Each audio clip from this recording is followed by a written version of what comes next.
The autumn of 1875 brought relentless rains to the Mississippi Delta, turning dirt roads into treacherous mud pits and flooding the cotton fields that stretched like pale oceans across the landscape. In the small riverside town of Elmwood Landing, the three-story Willowbrook boarding house stood as a beacon for weary travelers. Its white paint peeling slightly at the edges, green shutters flanking each window, and a wide porch offering respite from the elements. Martha Blackwood, a widow of 42 years with steel gray, hair always neatly pinned and piercing blue eyes that seemed to evaluate every person's worth at a glance, had run the establishment since her husband Thomas passed 5 years prior. The locals knew her as strict but fair, a woman who kept to herself and managed her business with unwavering precision. Room and board, $1 a night. Breakfast and supper included. No exceptions, no negotiations, she would tell every guest who arrived at her door, her voice as crisp as autumn leaves. Few knew much about her past before she arrived in Elmwood with Thomas some 15 years earlier, but rumors suggested they had fled financial troubles in Charleston. The boarding house gardens were Martha's pride. Lush vegetation surrounded the property, with vegetable plots yielding tomatoes, beans, and squash of uncommon size and quality. Her flower beds bloomed with vibrant colors even when neighboring gardens withered. The locals attributed her success to a special fertilizer mixture she guarded jealously. On this particular evening, as thunder rumbled across the darkening sky, a lone rider approached Willowbrook.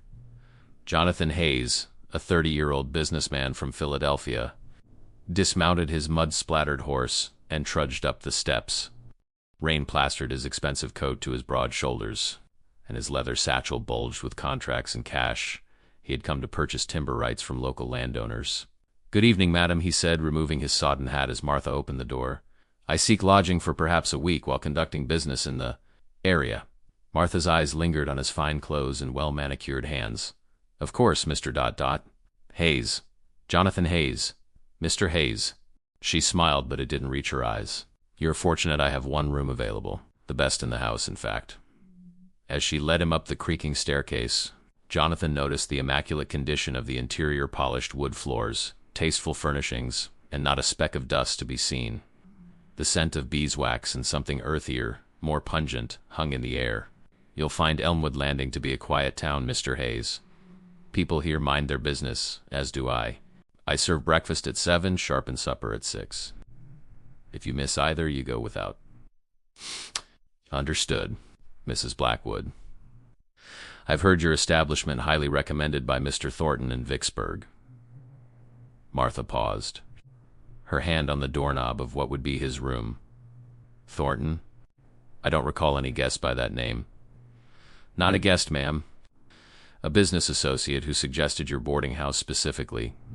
Something flickered across her face, surprise, perhaps suspicion, before her expression settled back into cordial detachment. "I see. Well, here's your room. There's water in the pitcher for washing, chamber pot under the bed. No smoking indoors, no women visitors, no excessive noise." After she left, Jonathan explored the modestly appointed room, a bed with a surprisingly comfortable mattress, a writing desk, a wardrobe, and a window overlooking the rear garden. Through the rain-streaked glass, he could make out neat rows of plants and what appeared to be a small shed at the property's edge. As he unpacked his belongings, Jonathan's attention was drawn to a faint scratching sound coming from behind the wall adjacent to his bed. Rats, he assumed, though the house seemed otherwise immaculate. When he mentioned it at supper, served punctually at 6 in the dining room where he sat alone, Martha dismissed his concerns. "Old houses settle, Mr. Hayes. The rain makes the wood expand and contract. Nothing to worry about." She placed a steaming bowl of stew before him. "My special recipe. The vegetables are from my garden." The stew was delicious, rich and flavorful, with meat so tender it practically dissolved on his tongue. "This is excellent, Mrs. Blackwood. What kind of meat is this?" "Just local game," she replied with that same smile that never reached her eyes. "A special cut. Eat up, you'll need your strength for tomorrow's business." That night, as rain pounded against the roof and wind howled through the eaves, Jonathan drifted into an uneasy sleep, unaware that Mr. Thornton from Vicksburg had never reached his own destination after recommending Willowbrook boarding house 3 weeks earlier. Dawn broke gray and sullen over Elmwood Landing. Jonathan awoke to the sound of a bell ringing downstairs, Martha's signal that breakfast would be served promptly. His night had been plagued by strange dreams and that persistent scratching from behind the wall, now accompanied by what sounded almost like whispers. The dining room contained a long oak table with chairs for 8, though Jonathan remained the only guest. Martha entered with a tray bearing coffee, grits, eggs, and thick slices of bacon that sizzled with fat. "Sleep well, Mr. Hayes?" she asked, pouring coffee into his cup without waiting for an answer. "Well enough, though. I believe you may indeed have mice." The scratching continued through the night. Martha's hand paused momentarily as she served him. "Perhaps I should check the walls." After breakfast, as they spoke, a tall, broad-shouldered man with calloused hands and a weathered face entered through the back door. Mud caked his boots, and the faint smell of manure accompanied him. "Morning, Mrs. Blackwood," he said, nodding respectfully. "Got those supplies you asked for?" "In the shed now." "Thank you, Silas," Martha replied. "Mr. Hayes, this is Silas Walker. He helps with the heavy work around Willowbrook." "Silas, Mr. Hayes is from Philadelphia, here on business." Silas's dark eyes assessed Jonathan with undisguised suspicion. "Philadelphia, huh? Long way from home." "The timber business takes me many places," Jonathan explained, extending his hand. Silas hesitated before giving it a brief, powerful shake. After Silas departed, Jonathan inquired, "Is he your only help here, Mrs. Blackwood?" "It seems a large property for just 2 people to manage." "People come and go," she replied cryptically. "Now what are your plans today?" "The rain has stopped, but the roads will be treacherous." Jonathan explained he had appointments with several landowners, starting with the Millers, who owned 500 acres of prime forest just north of town. Martha's expression remained neutral, but her knuckles whitened around the coffee pot. "The Millers," she repeated. "James Miller's family?" "Yes. Do you know them?" "Everyone knows everyone in Elmwood Landing, Mr. Hayes. The Millers are particular about their business dealings. Be careful." After breakfast, Jonathan prepared to leave, but found himself drawn to the window overlooking the garden once more. In the daylight, he could better see the meticulous rows of vegetables, unnaturally robust for the season, and the shed at the property's edge. Silas emerged from it carrying a shovel, his sleeves rolled up to reveal powerful forearms streaked with something dark. As Jonathan watched, Silas began digging in a section of the garden where no vegetables grew, just bare, rich-looking soil. The hole he dug was long and rectangular, approximately 6 feet by 3, a grave-sized hole. Jonathan's skin prickled with unease. Perhaps Silas was simply preparing a new garden bed, though the dimensions seemed odd for that purpose. He decided to investigate the boarding house more thoroughly upon his return. In town, Jonathan's meetings went well. The local banker, Mr. Hargrove, proved helpful in providing information about the various landowners. "Staying at Willowbrook, are you?" Hargrove asked as they concluded their business. "Martha Blackwood's place?" "Indeed." "Quite comfortable." Hargrove nodded slowly.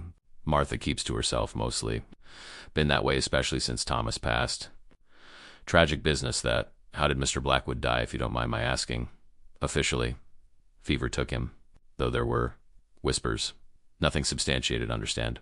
Just small-town talk." Hargrove leaned forward. "What's curious is how many travelers pass through Willowbrook, and then, well, simply pass through, never to be seen again."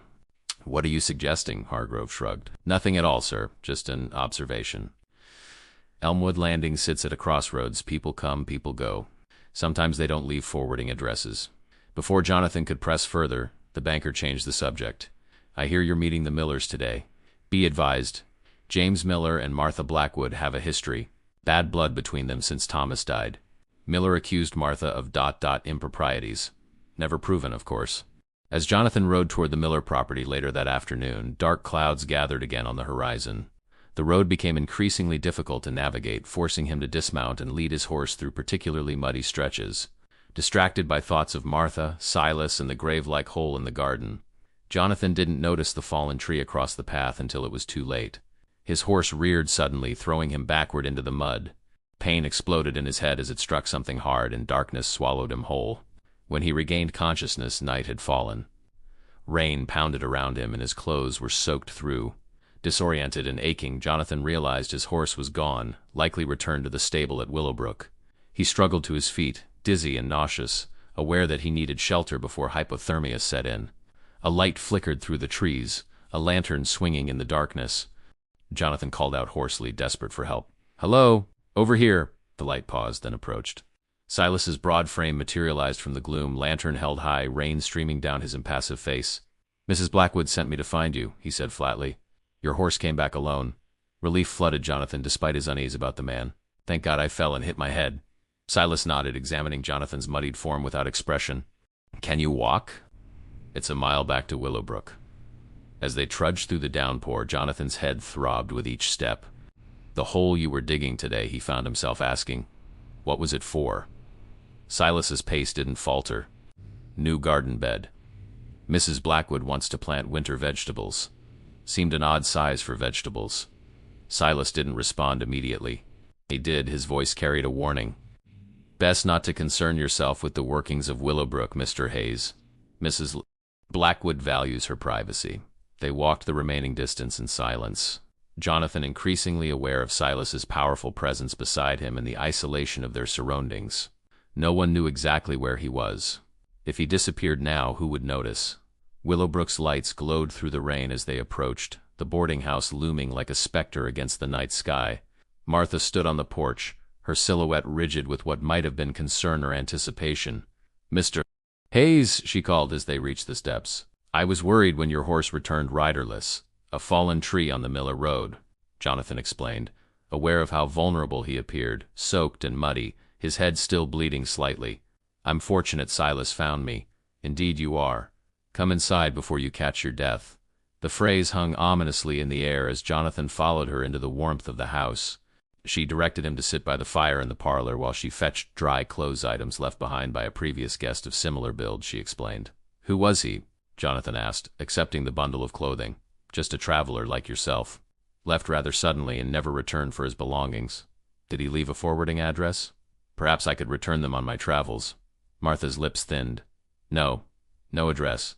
She gestured to a door off the parlor. You can change in there. I'll prepare something hot to drink. The small room appeared to be Martha's private study, a desk with account books, shelves lined with jars containing powders and dried herbs, and a cabinet with a locked drawer. Curious, Jonathan tried the drawer, but it held fast. As he changed into the dry clothes, which fit surprisingly well, he noticed a leather-bound journal partially hidden beneath papers on the desk. Glancing toward the door to ensure he was alone, Jonathan quickly examined the journal. Inside, in Martha's precise handwriting, he found records of guests dating back 5 years, names, dates of arrival, and departure. Or rather, expected departures, as Martha had noted in the margin. What caught Jonathan's attention was that many entries had additional notations. Excellent contribution or poor quality, barely worth the effort, followed by measurements of weight. His own name appeared on the final page, with yesterday's date and no departure yet recorded, but with a notation, promising specimen, well-fed, healthy. Estimate 180 to 190 pounds. A chill ran through him that had nothing to do with his wet clothes. Before he could investigate further, he heard Martha's footsteps approaching and hastily returned the journal to its position. Feeling better? She asked, entering with a steaming mug. My special tea. Good for shock and fever. Jonathan accepted the drink cautiously. Thank you. Most kind. Martha watched him expectantly until he took a sip. The tea tasted bitter beneath the honey she'd added, with an herbal quality he couldn't identify. I should apologize for not warning you about the Miller Road, she said, settling into a chair opposite him. It becomes treacherous after rain. Mr. Hargrove mentioned you and James Miller have some history, Jonathan ventured, watching her reaction carefully while pretending to sip more tea. Martha's expression hardened. Hargrove talks too much. Yes, Miller and I have ... disagreements. He made accusations after my husband died. Vicious, unfounded accusations. What nature of accusations? Her eyes flashed dangerously. He suggested I had a hand in Thomas's death, that I disposed of him for the insurance money. Ridiculous, of course. Thomas died of fever, the doctor confirmed it. And did you receive a substantial insurance payment? Martha stared at him, her gaze calculating. You ask very personal questions for a guest, Mr. Hayes. Merely making conversation, he replied, setting down the mug. Having carefully spilled most of the tea into a nearby potted plant when she glanced away. Well, it's late and you've had a trying day. Best you get some rest. Her tone made it clear the conversation was over. Upstairs, Jonathan examined his room more carefully, paying particular attention to the wall where he'd heard scratching. Running his fingers along the wainscoting, he discovered a section that seemed slightly looser than the rest. As he pressed against it, the panel shifted, revealing a small gap. Behind the wall was a narrow space, not a separate room, but an architectural quirk common in older houses. What was uncommon, however, were the scratch marks gouged into the wooden supports and what appeared to be dried bloodstains on the floor of the cavity. The scratching sound came again, not from behind this wall, he realized, but from somewhere below the floor. Cautiously, Jonathan knelt and pressed his ear to the floorboards. The sounds were clearer now, definitely scratching, punctuated by what might have been muffled moans or whimpers. Someone was trapped beneath the house. Carefully replacing the wall panel, Jonathan considered his options. He could confront Martha directly, but after seeing her journal entries and the strange notation by his name, that seemed dangerous. He could flee, but the roads were treacherous in the dark, and Silas likely kept watch. His best chance was to investigate further while pretending to suspect nothing. That night, Jonathan only feigned drinking the water left by his bedside, suspecting it might be drugged like the tea. He lay awake, listening to the sounds of the house settling, and to the occasional scratching beneath the floor, which eventually subsided into silence. Shortly after midnight, he heard movement downstairs. Creeping to his door and opening it a crack, he watched as Martha and Silas descended to what must be a cellar, carrying a lantern and something wrapped in burlap. Jonathan waited until they had disappeared from view before silently following. The cellar door stood partially open at the end of the kitchen, warm lamplight spilling from below.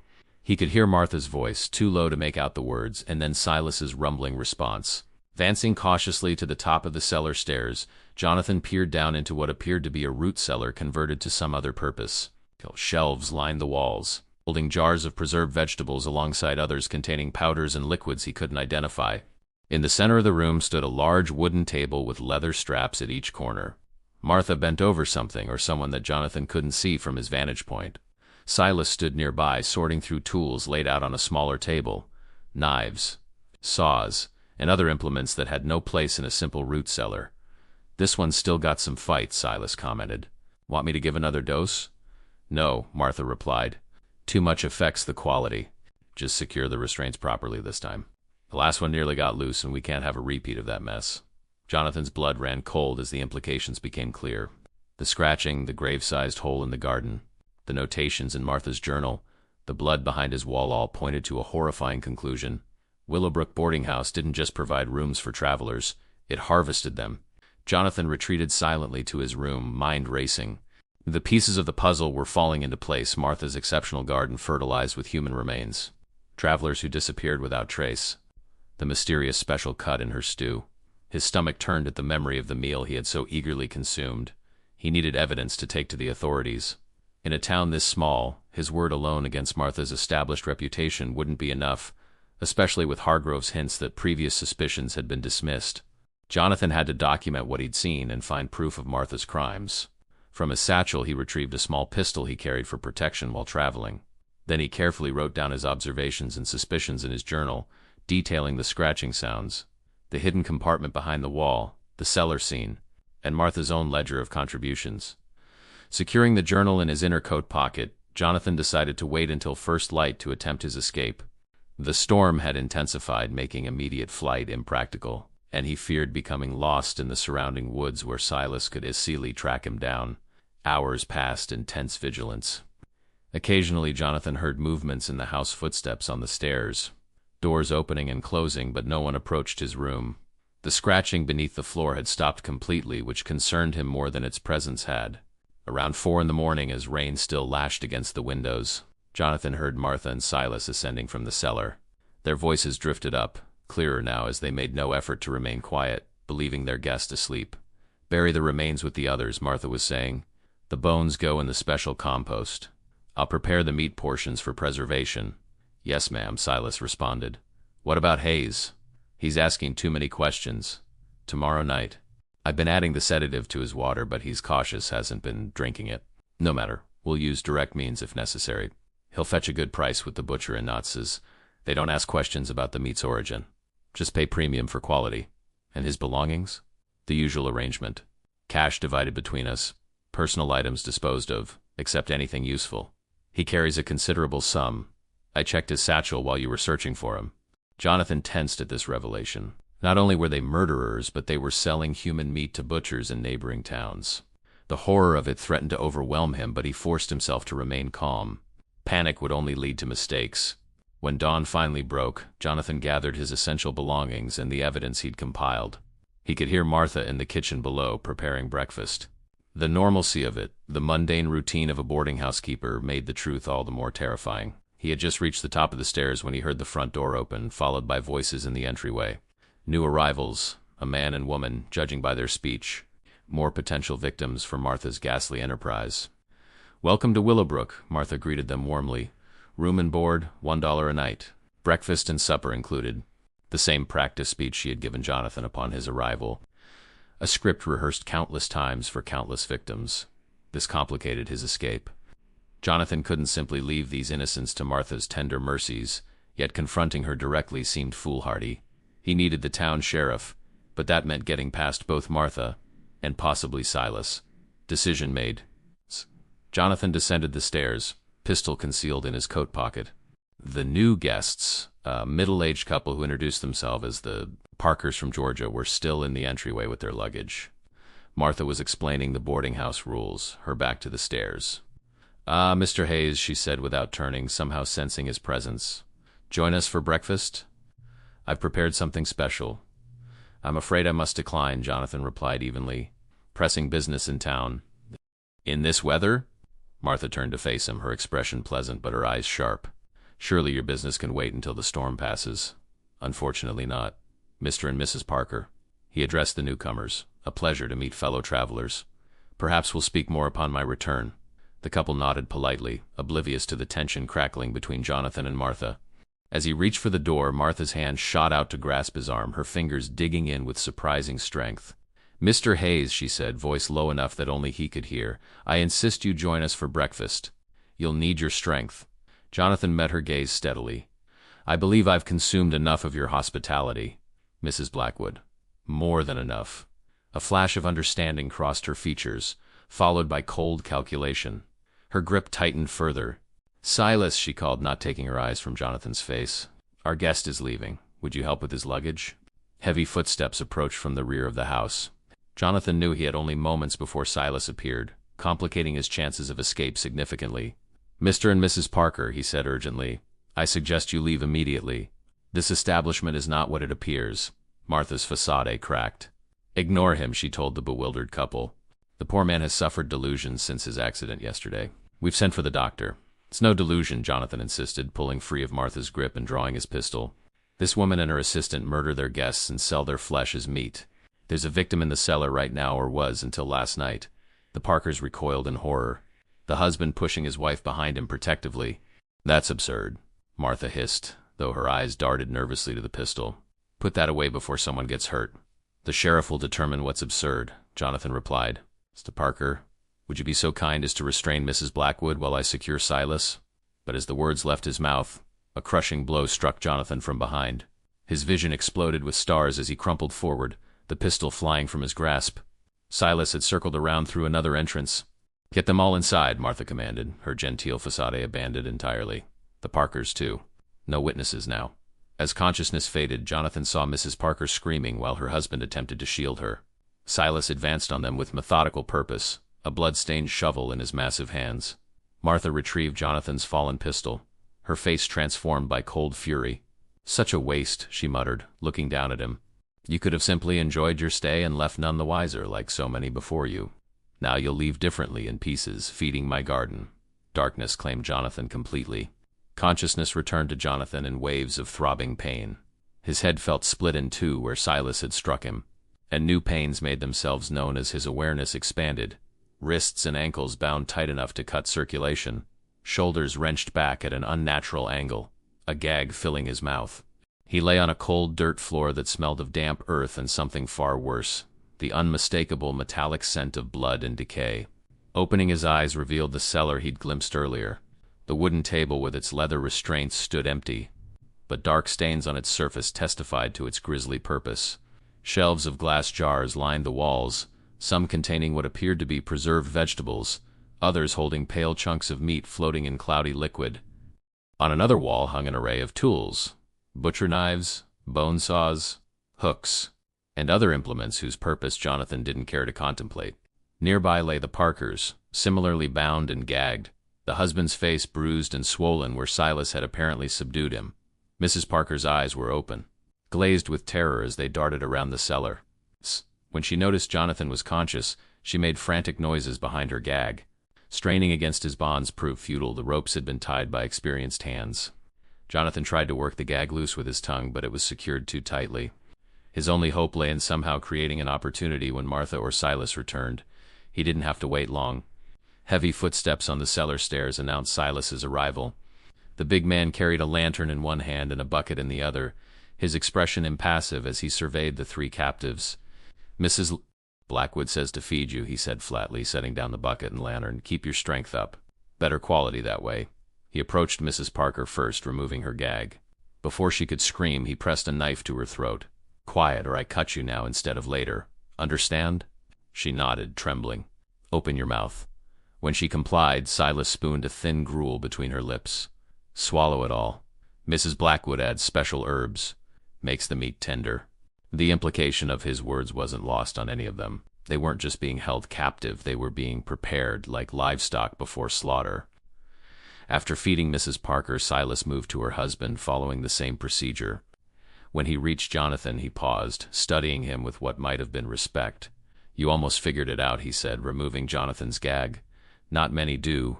Most just eat, sleep, and never wake up again. Clean that way. But you're different." "How many?" Jonathan croaked, his throat dried.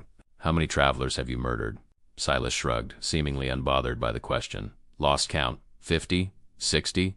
Been working with Mrs. Blackwood since before Mr. Thomas died. Did she kill him too?" A ghost of a smile crossed Silas's face. "Clever man.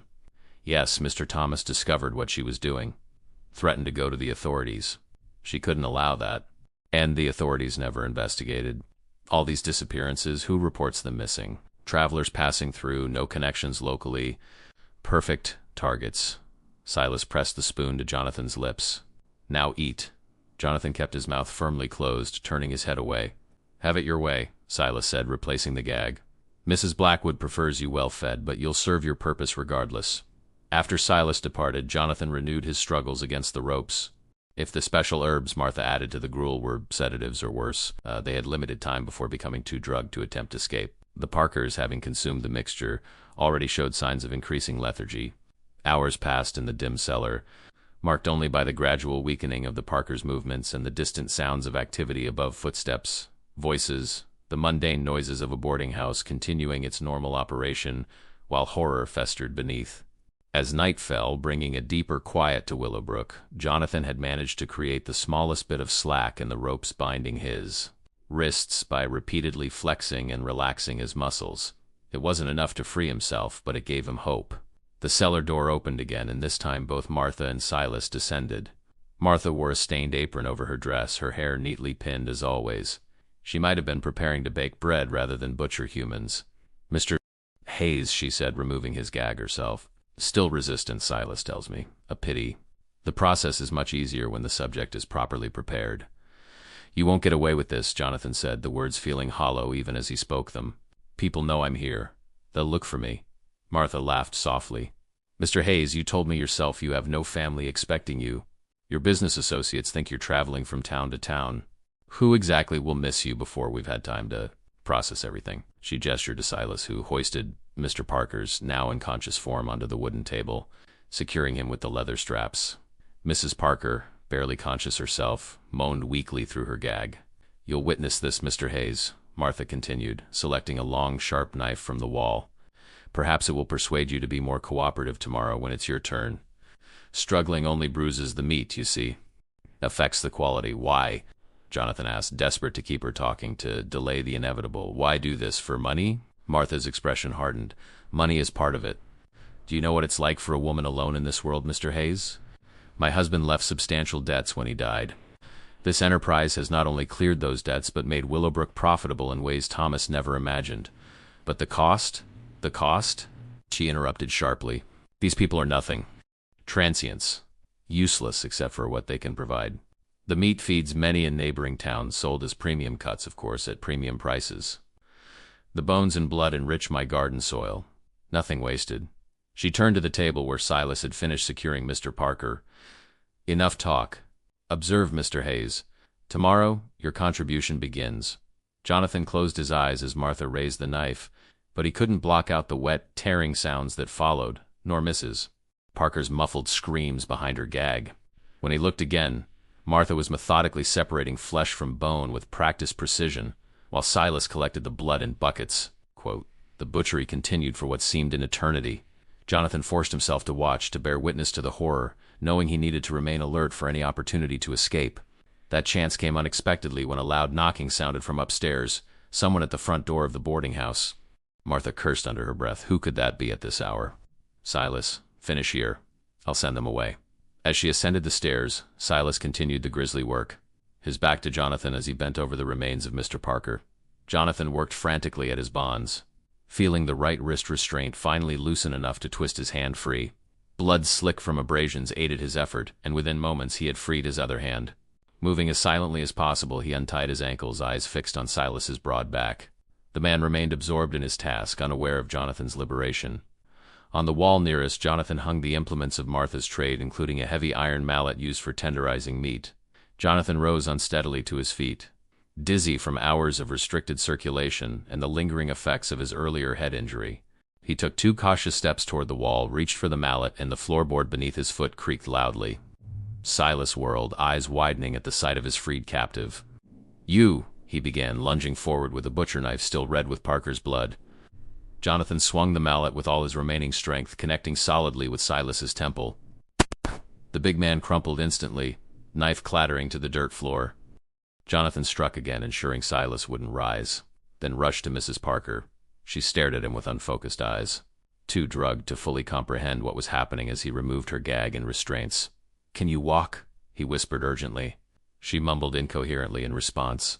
There would be no help from her. Jonathan would have to carry her if they were to escape.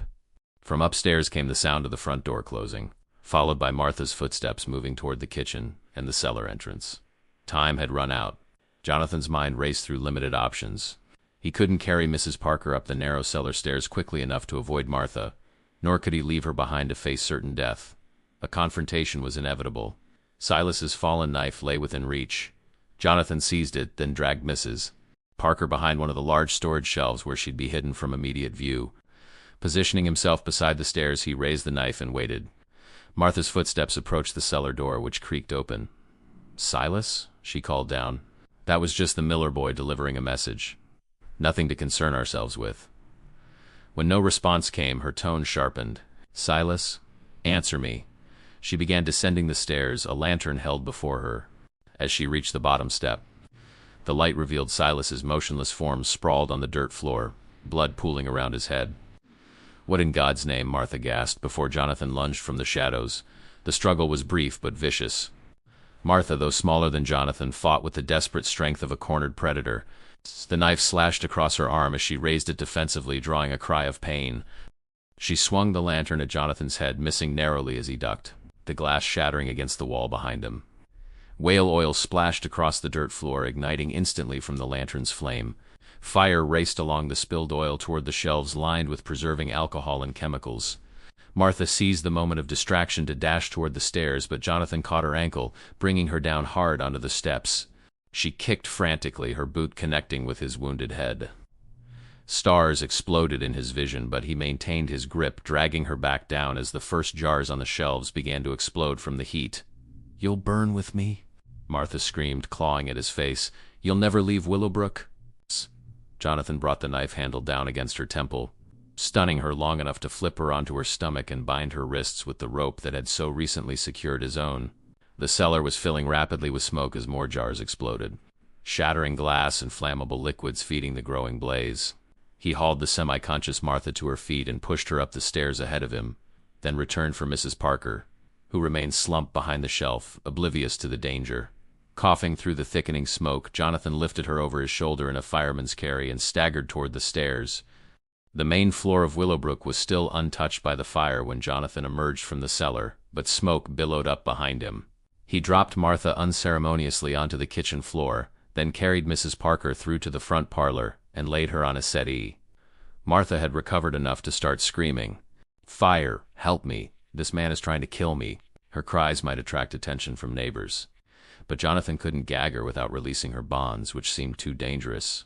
Instead, he searched frantically for his satchel and journal, finding them in Martha's study where she had apparently been examining his belongings. The fire was spreading now, crackling through the old wooden structure with frightening speed. Jonathan returned to the parlor for Mrs. Parker, only to find Martha had somehow worked her way there and was struggling to free her hands using a decorative letter opener she must have knocked from a nearby table. It's over, Martha, Jonathan said, snatching away the opener before she could cut her bonds. The authorities will know everything. Who will believe you? She spat, eyes wild with hatred. A stranger against a respected widow? I'll say you attacked me, set fire to my home, murdered my guests. Your word against mine. Not just my word, Jonathan replied, retrieving Martha's journal of contributions from her study before the fire could claim it. Your own records will condemn you. For the first time, fear replaced rage in Martha's expression. You can't. A section of ceiling collapsed in the hallway, sending a shower of burning debris between them and the front door. Their exit was cut off. We need to go out the back, Jonathan shouted over the roar of the fire, hoisting Mrs. Parker over his shoulder again. You can walk or burn. Your choice. Martha stumbled to her feet, hands still bound behind her. Untie me. I can't escape like this. You'll remain tied until we reach the sheriff, Jonathan answered, quaping her upper arm to guide her toward the kitchen and the back door beyond. They had just reached the kitchen when another portion of the ceiling gave way directly above Martha. She screamed as burning timbers crashed down upon her, pinning her legs beneath their weight. Flames immediately caught her dress, racing upward toward her torso. Help me, she shrieked, writhing in agony as the fire consumed her clothing. Jonathan hesitated, Mrs. Parker still draped across his shoulder. To save Martha meant setting down his unconscious charge in a burning building and potentially sacrificing both their lives for a murderer who had intended to butcher them. Please, Martha begged, her imperious manner dissolved in the face of imminent death. Don't leave me to burn. With a muttered curse, Jonathan gently laid Mrs. Parker on the kitchen floor away from the worst of the flames. He seized a water bucket from beside the sink and doused Martha, extinguishing the flames on her clothing, then attempted to lift the burning beam pinning her legs. It was too heavy, and the heat too intense. His hands blistered as he strained against the weight. Go, Martha gasped, her face contorted with pain but her eyes suddenly clear. Take her and go. I'm finished, Martha. Go, she screamed. The whole place is coming down. Jonathan didn't argue further. He retrieved Mrs. Parker and kicked open the back door, stumbling out into the blessed coolness of the night air just as another section of roof collapsed behind them. By now, the entire boarding house was engulfed in flames, lighting the night sky with an orange glow visible throughout Elmwood Landing. Neighbors were emerging from nearby houses, pointing and shouting. In the distance, a bell rang, the town's alarm. Jonathan carried Mrs. Parker to the relative safety of an oak tree at the edge of the property, then sank to his knees beside her, coughing violently as his lungs tried to expel the smoke he'd inhaled. His hands throbbed from burns, his head pounded where Silas had struck him, but they were alive. From within the inferno that had been Willowbrook boarding house came an unearthly scream, Martha's final protest against her fate before the main structure collapsed inward with a thunderous roar, sending a column of sparks spiraling into the night sky. Dawn broke over the smoldering ruins of Willowbrook.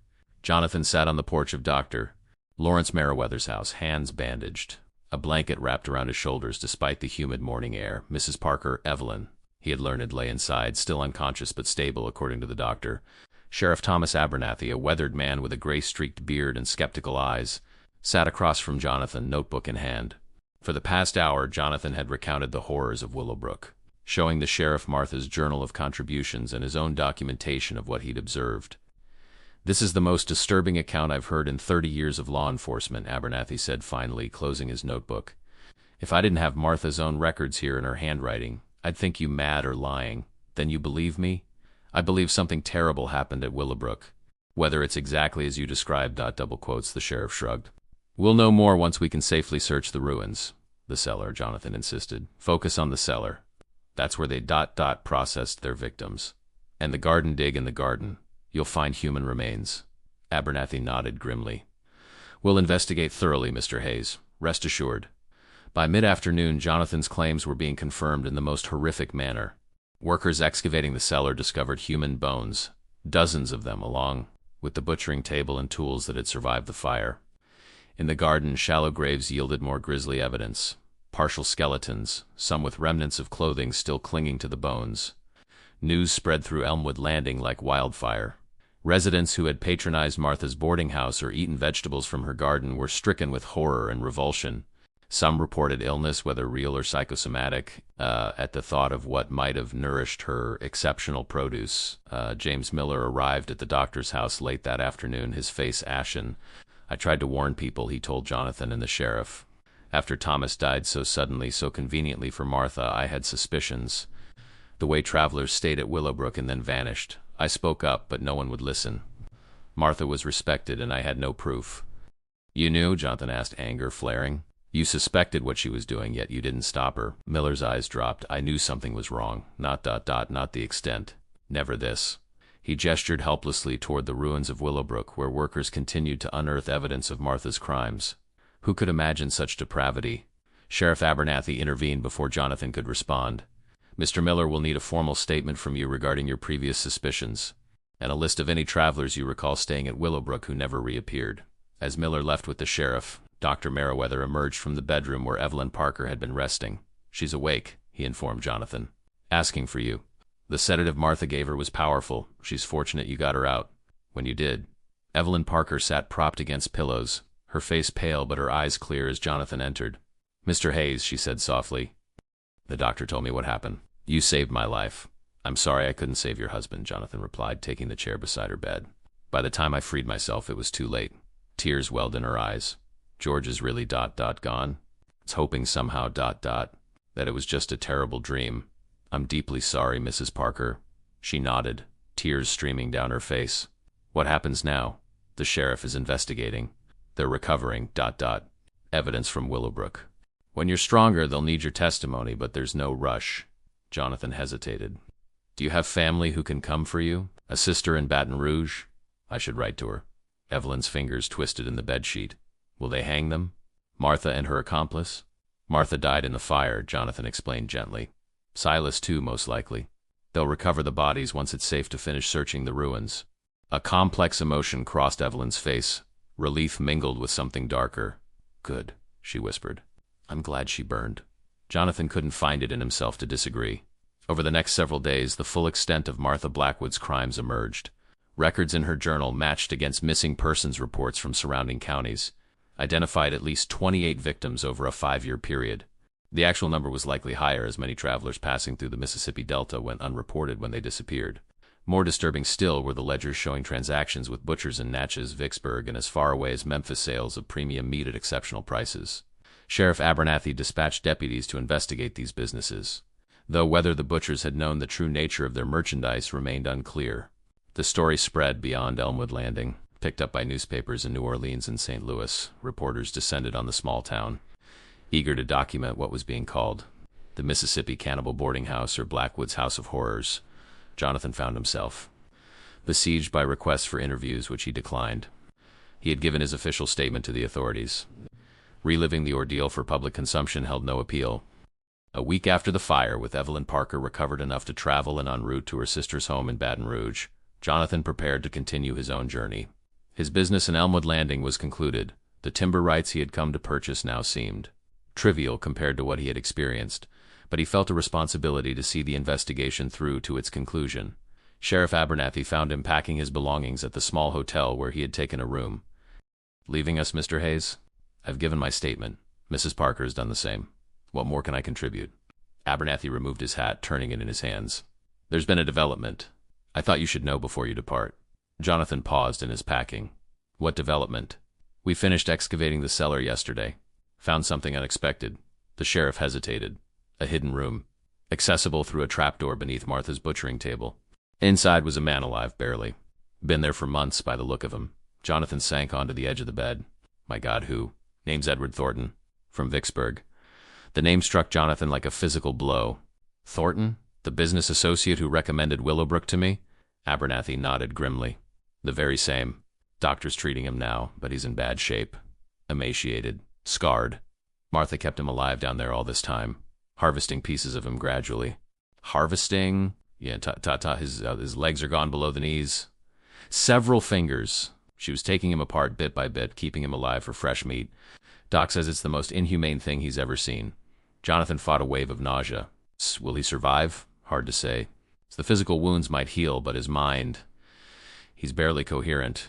Keeps talking about the scratching, how he tried to warn others by scratching at the walls and floors. The scratching sounds Jonathan had heard in his room, not rats or the house settling, but a desperate man trying to signal his presence.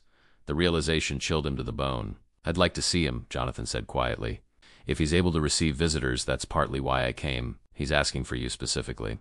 Heard your name mentioned, became agitated until we promised to bring you to him. At Dr. Weather's house, Edward Thornton lay in the same bed where Evelyn Parker had recovered, though his condition was far worse. Bandaged stumps where his legs should have been, missing fingers on both hands, his body reduced to skin stretched over bones, eyes sunken deep in their sockets. "Hayes," he rasped as Jonathan entered the room. "You survived her." "Thanks to your warning," Jonathan replied, pulling a chair close to the bed. "You knew, didn't you? You tried to alert me by mentioning your name, knowing Martha would react." Thornton's laugh was a dry, terrible sound. "Clever man. Yes. When I heard her tell Silas another businessman was coming, recommended by me, I knew I had one chance. I scratched your name into my wall, scratched the floor when you arrived. Prayed you'd understand. I'm sorry I didn't realize sooner. You realized in time to save yourself. And the woman too, I hear." Jonathan nodded. "Mrs. Parker, yes. Her husband wasn't so fortunate." Thornton closed his eyes briefly. "I heard so many die down there. So many screams. Then silence." "It's over now," Jonathan assured him. "Martha and Silas are dead. They can't hurt anyone else, are they?" Thornton's ravaged face contorted in what might have been a smile. "Are you certain?" A chill ran through Jonathan. "What do you mean? They never found Silas's body, did they?" Jonathan looked to Sheriff Abernathy, who stood in the doorway. The older man shook his head slightly. "We assumed he was trapped in the cellar when the house collapsed," Abernathy said. "The fire was so intense some remains may have been completely consumed. Or," Thornton whispered, "he escaped. Silas was like a ghost in that house. Knew every hidden passage, every secret way in and out. He served her devotedly." "Do you think fire would stop him? Do you think he would abandon his mistress's work? You're saying Silas might still be alive? Out there somewhere?" The thought made Jonathan's blood run cold. "I'm saying watch your back, Hayes." Thornton's skeletal hand clutched weakly at Jonathan's sleeve. "Martha Blackwood wasn't the first to butcher travelers in these parts. Just the most recent. The practice has a history here. Disciples, followers." Before Jonathan could question him further, Dr. Meriwether intervened. "That's enough for today. Mr. Thornton needs rest." Outside, Jonathan confronted the sheriff. "Is there any truth to what he said about this being some sort of tradition in the area?" Abernathy sighed heavily. "There have been stories, rumors, disappearances along this stretch of the Delta, going back generations. Nothing proven, nothing connected until now." "And Silas? Could he have survived?" "We've found no evidence of his body in the ruins," the sheriff admitted. "That doesn't mean he escaped, but I put out bulletins to neighboring counties. If he's out there, we'll find him." Jonathan wasn't reassured. That night in his hotel room, he found himself startling at every creak of the floorboards, every shadow that moved across the wall. Sleep eluded him entirely. At first light, he checked out of the hotel and saddled his horse, determination replacing fear. If Silas Walker had indeed escaped the fire at Willowbrook, if Martha's gruesome enterprise was part of some larger, longer tradition in the Delta, then the story wasn't over. It was merely pausing, waiting for the next chapter. The Mississippi River flowed wide and muddy beneath a steel-gray sky as Jonathan Hayes guided his horse along the riverbank road heading north from Elmwood Landing. 3 days had passed since his conversation with Edward Thornton, and still no sign of Silas Walker had been reported. Jonathan had intended to return to Philadelphia immediately, to put as much distance as possible between himself and the horrors of Willowbrook. Yet something held him in the Delta, a sense of unfinished business, of dangers still lurking in the shadows. Thornton's words echoed in his mind. Martha Blackwood wasn't the first. The practice has a history here. His destination was the county records office in Greenville, 30 miles upriver. If Thornton spoke true about a tradition of such murders in the region, perhaps there would be evidence in old newspapers, court records, or land deeds. Jonathan needed to understand what had happened, not just at Willowbrook, but before, perhaps long before. The journey took him through small settlements and past isolated farms where suspicious eyes followed his progress. The story of Willowbrook had spread throughout the Delta, and strangers were viewed with newfound wariness. At each stop, Jonathan posed careful questions about local history, about properties where travelers had mysteriously vanished, about families whose gardens grew uncommonly well. Most locals met his inquiries with silence or denials, but a pattern emerged nonetheless. Certain names appeared repeatedly in whispered asides. Blackwood, of course, but also Thorne, Walker, and Devereaux. Families with roots in the region stretching back generations, often intermarried, keeping whatever secrets they held within a close circle. By the time Jonathan reached Greenville, his notebook contained a web of connections, properties owned by these families, periods of unexplained disappearances, hushed rumors of exceptional gardens and premium meat. The pieces were fragmentary, but a disturbing picture was taking shape. At the county records office, an elderly clerk named Simmons regarded Jonathan with rheumy eyes as he explained his research interests. Historical disappearances along the river? Land ownership records for the Blackwood, Thornwalker, and Devereux families? Curious subjects for a timber merchant. My interests extend beyond timber, Jonathan replied evenly. Recent events in Elmwood Landing have raised questions about the region's history. Simmons's gaze sharpened. You're the one, aren't you? The one who survived Willowbrook. News travels fast. Faster than you might expect. The old man glanced toward the office door, then lowered his voice. I can show you the records you seek, Mr. Hayes, but I advise caution. Some histories are better left unexplored, especially by outsiders. Are you threatening me, Mr. Simmons? Warning you. There's a difference. He shuffled toward a back room lined with shelves of ledgers and bound newspapers. I've lived in Greenville all my 72 years. Seen things, heard things, kept my mouth shut as my father taught me to do. Jonathan followed him into the musty archive. And what things might those be? Instead of answering directly, Simmons pulled a leather-bound ledger from a high shelf. Land Registry, 1820 to 1840. Start here. You'll find the Blackwood property originally belonged to the Thorns. Martha's grandmother was a Thorn who married into the Blackwood family. The Walkers have been tenants and associates of the Thorns for over a century. For hours, Jonathan pored over dusty records while Simmons occasionally brought new volumes. The connections multiplied, property transfers between the families following unexplained deaths, newspaper accounts of travelers last seen near their lands, court cases dismissed for lack of evidence when accusations arose. Most revealing was an 1843 journal belonging to a Dr. Elijah Meriwether, ancestor of Elmwood.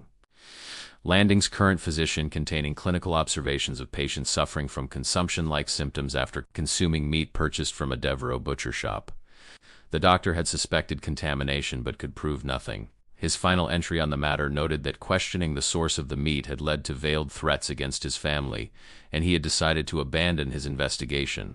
It goes back at least to the 1820s, Jonathan murmured, connecting entries in his notebook. Perhaps earlier, if there were records. Earlier, Simmons confirmed, his voice barely audible. My grandfather spoke of it. Said it began with the first lean winter after white settlers came to the Delta. Hunger makes men desperate. Desperate men make choices they can't unmake. But to continue for generations? To make it a business? Simmons shrugged. Some sins become traditions when passed from father to son, mother to daughter. The families protected each other, prospered while others struggled. Their gardens grew when others failed. Their meat found markets in cities where buyers didn't question its origin, and no one stopped them, no one spoke out. Those who tried disappeared. Or worse, became part of the enterprise themselves. The old clerk glanced at the darkening windows. Night's falling, Mr. Hayes. You should find lodging before dark. Not all establishments in Greenville are safe for travelers. The warning was clear. Jonathan gathered his notes, thanking Simmons for his assistance. One last question. Do you know of a connection between these families and a property called Thornwood, north of here? Simmons stiffened. Where did you hear that name? In Elmwood Landing. Someone mentioned it as another place where travelers disappeared. Thornwood hasn't operated as a public accommodation in 20 years. Not since the scandal. Simmons busied himself replacing ledgers on shelves, avoiding Jonathan's gaze. 3 guests vanished in one night. Authorities investigated but found nothing conclusive. The owner, Cornelius Thorne, closed the inn and retreated to private life. The property lies abandoned now, or so they say. Local folk avoid the place. Strange lights seen at night. Odd sounds. The curious who venture too close don't always return. Simmons gripped Jonathan's arm suddenly. Don't go there, Mr. Hayes. Whatever you're seeking, it isn't worth the risk. But Jonathan had already decided his next destination. If Thornwood represented another link in this chain of horrors, if it might lead to Silas Walker or others continuing Martha Blackwood's gruesome traditions, he needed to see it for himself. That night in a small but respectable inn near Greenville's courthouse, Jonathan sent telegrams to Sheriff Abernathy and Elmwood Landing and to his business partners in Philadelphia, documenting his discoveries and intentions. If he disappeared like so many others, at least a record of his investigation would remain. As he prepared for bed, a folded note slipped beneath his door caught his attention. Inside, in a shaky hand, was written, Thornwood. 7 miles north on River Road, east at the lightning-struck oak. Beware the shed behind the house. That's where it begins. A friend, Jonathan, stared at the unsigned warning, wondering if Simmons had sent it, or perhaps another local who had overheard his inquiries. Regardless of the source, It confirmed his suspicions about Thornwood and provided specific directions he had yet to obtain. Sleep came fitfully that night, troubled by dreams of Martha Blackwood's cellar and the scratching sounds of Edward Thornton trying desperately to warn others of their impending fate. In one particularly vivid nightmare, Jonathan found himself strapped to the butchering table while Silas Walker approached with gleaming tools. Martha whispering from the shadows, "Nothing wasted, nothing wasted." He awoke before dawn, sweat-soaked and trembling. As first light crept through the window, Jonathan dressed, checked his pistol recently purchased to replace the one lost at Willowbrook, and prepared to continue his journey to Thornwood. Whatever awaited him there, he was determined to end this cycle of horror once and for all. Thornwood stood in a clearing surrounded by ancient cypress trees draped with Spanish moss that swayed gently in the humid breeze. And like the well-maintained Willowbrook, this three-story structure had been abandoned to the elements, paint peeled in long strips from the clapboards. Several windows were broken and vines crept up the walls like grasping fingers. Yet despite its dilapidated appearance, the property showed subtle signs of continued use. A recently cleared path to the front door, absence of leaves on the porch, a thin wisp of smoke rising from one of the 3 brick chimneys. Jonathan approached cautiously, tethering his horse some distance away to avoid announcing his arrival. The instructions from the anonymous note had led him unerringly to this isolated location. 7 miles north of Greenville, well off the main road and accessible only by a winding dirt track through dense woods. Few would stumble upon Thornwood by accident. Those who came here did so deliberately. Circling the property at a safe distance, Jonathan observed the main house, a detached kitchen, and, as the note had warned, a large shed situated behind the main structure. Unlike the decrepit house, the shed appeared well-maintained, its wood recently painted, windows intact, a sturdy padlock securing its door. Whatever purpose it served, someone cared enough to keep it in good repair. As Jonathan completed his circuit, the back door of the main house opened, and a thin figure emerged, a woman in her 60s, gray hair pulled back severely from a face mapped with deep lines. She carried a basket of what appeared to be vegetables harvested from the small garden adjacent to the kitchen. Jonathan ducked behind a massive oak tree, observing as the woman sorted through her harvest, setting aside inferior specimens. Her movements were practiced, efficient, reminiscent of Martha Blackwood's methodical manner. When she finished, she gathered the chosen vegetables and returned inside, leaving the discarded items in a bucket by the door. Once she disappeared, Jonathan crept toward the shed. If this property followed Willowbrook's pattern, the shed might contain evidence of butchery tools, preserving equipment, perhaps even human remains. The padlock presented an obstacle, but the structure's rear wall included a small window at ground level, likely for ventilation. Crouching beside it, Jonathan peered into the dim interior. At first, he could make out little beyond shapes in the darkness. Shelves along one wall, a table in the center, something hanging from ceiling hooks. As his eyes adjusted, details emerged that confirmed his worst suspicions. The items suspended from hooks were not game animals, but sections of what appeared to be human limbs in various stages of processing. The central table bore striking resemblance to Martha's butchering station, complete with leather restraints and drainage channels for blood. Along one wall stood glass jars containing preserved organs floating in cloudy liquid, a grotesque pantry of human parts. Jonathan's stomach clenched as the implications solidified. Thornwood wasn't merely connected to Willowbrook's horrors, it was another node in the same monstrous enterprise, perhaps its original heart. The families Simmons had named Thorne, Blackwood, Walker, Devereux weren't just intermarried landowners, but participants in a generations-long conspiracy of murder and cannibalism. As he started to withdraw from the window, a floorboard creaked behind him. Jonathan whirled, reaching for his pistol, but too late. Something heavy struck his head and consciousness fled once more. Awareness returned gradually, accompanied by the now familiar sensation of restraints binding his limbs. Jonathan opened his eyes to find himself secured to the very butchering table he had observed through the window, wrists and ankles held fast by leather straps. The shed's interior was now illuminated by several oil lamps, revealing its ghastly contents in nauseating detail.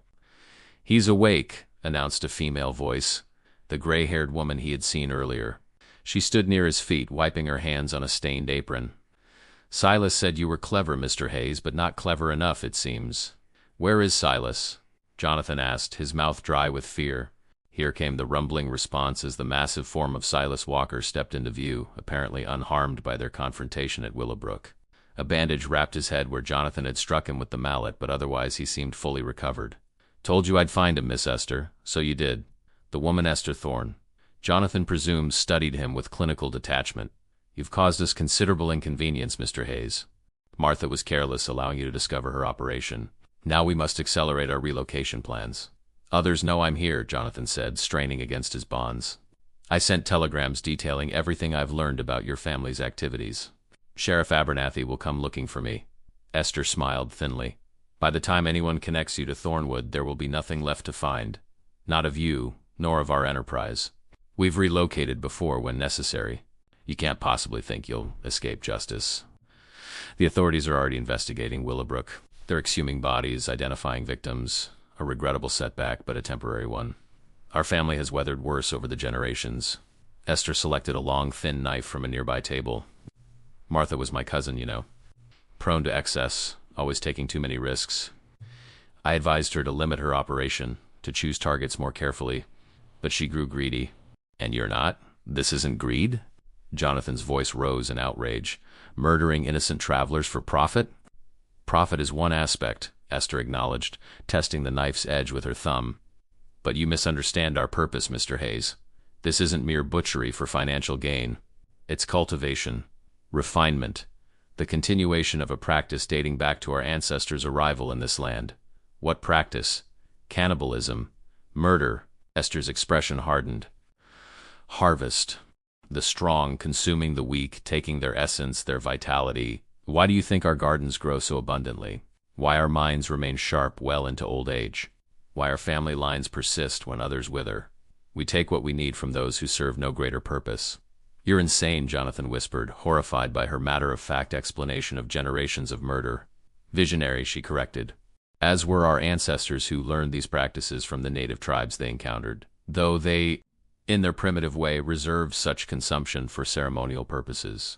We refined the process, made it sustainable, profitable.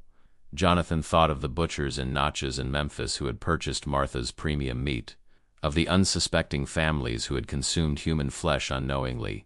His revulsion must have shown on his face. Don't be squeamish, Mr. Hayes.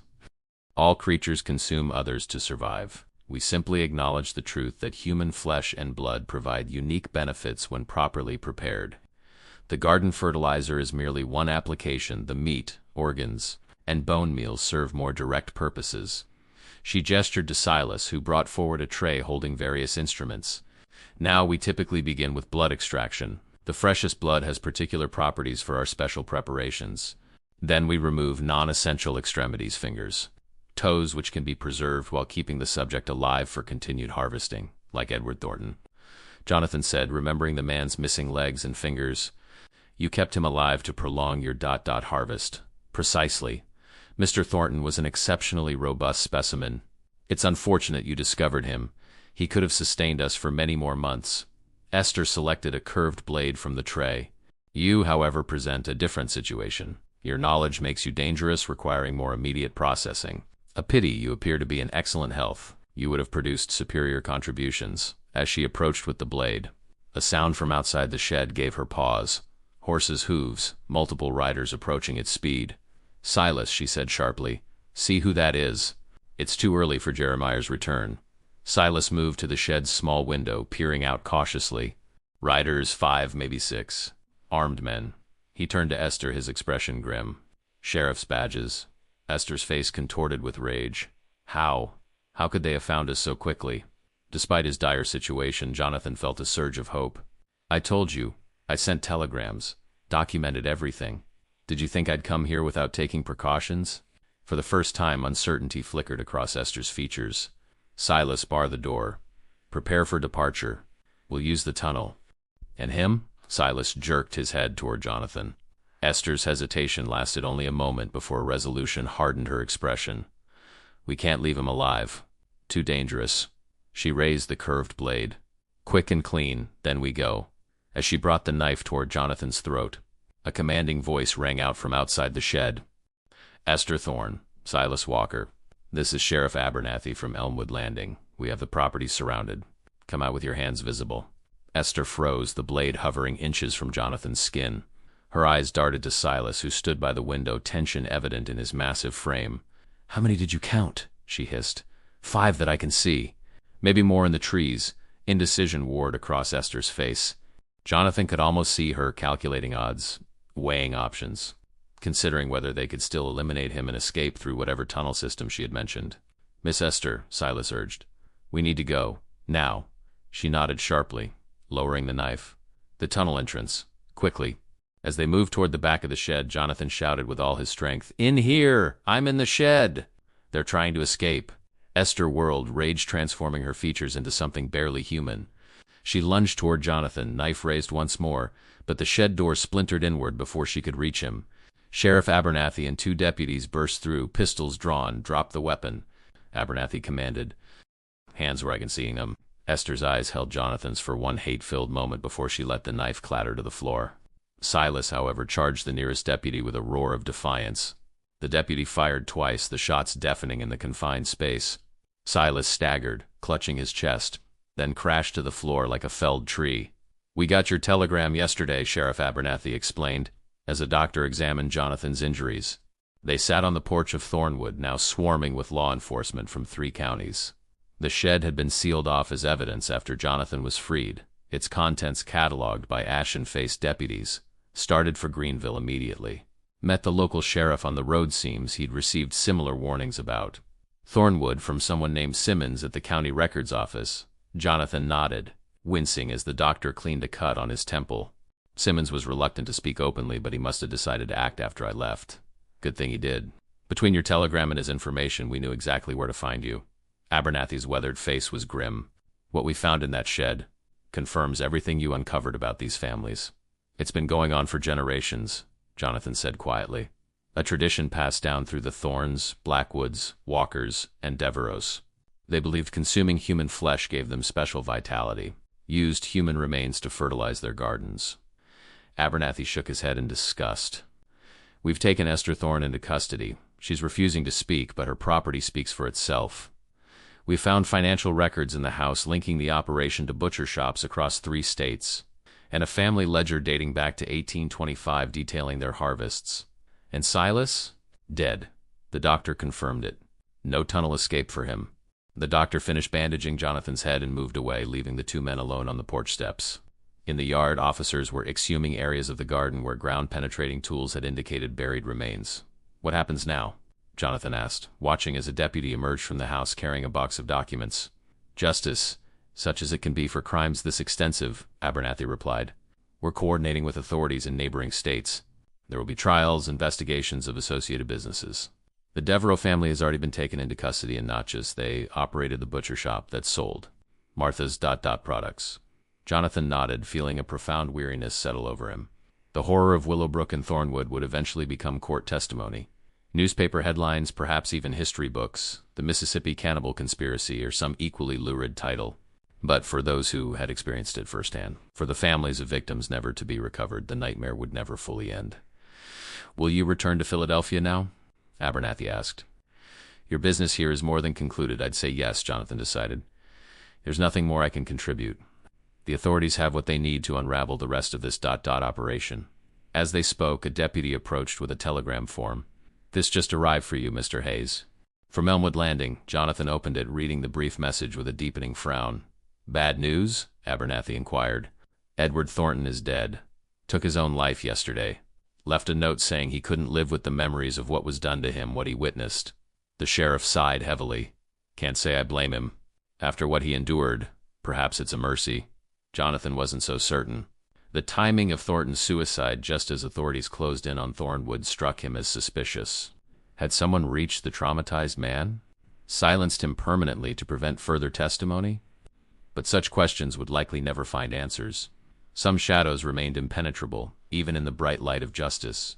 The most Jonathan could hope for was that the exposure of the Thorne Blackwood Walker Devereaux conspiracy would end a generations-long cycle of murder and cannibalism in the Mississippi Delta. 2 weeks later, as his train pulled away from the Vicksburg station bound for Philadelphia, Jonathan Hayes watched the Mississippi River recede into the distance. The physical evidence of his ordeal had begun to fade, the bump on his head where Silas had struck him, the rope burns on his wrists, the nightmares that still occasionally woke him sweating and trembling. What remained was a profound knowledge of human depravity and human resilience. For every Martha Blackwood or Esther Thorne who embraced darkness, there were those who fought against it, who risked everything to bring truth to light. The train rounded a bend and the river disappeared from view.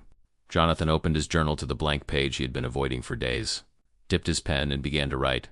The macabre story of the boarding house where guests became fertilizer. A true account. The world deserved to know what had happened in those shadowed corners of the Mississippi Delta, where for generations travelers vanished and gardens flourished, fed by the most terrible of harvests.